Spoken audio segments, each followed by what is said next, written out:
ఇక్కడ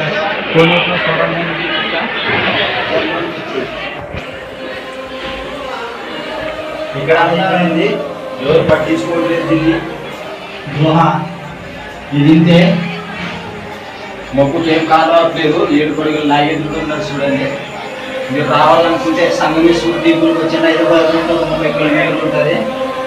ఇదిగో శంఖం మీరు ఊరు పేరు అనుకుంటా శివుడు ఉంటాడు కదా గోళాశంకరుడు అదే శంఖం చూసేయండి జర శంఖాన్ని దగ్గర చూస్తాం చూడండి.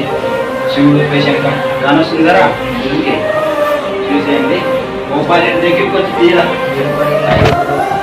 అప్పుడు మన హిందూ సందర్భంలో ఎన్నిక పోయింది. సరే ఇందులో మీరు వచ్చి ట్రై చేస్తా చూపించడానికి ఇక్కడ సెల్ మొబైల్ యూజ్ చేయలేదు.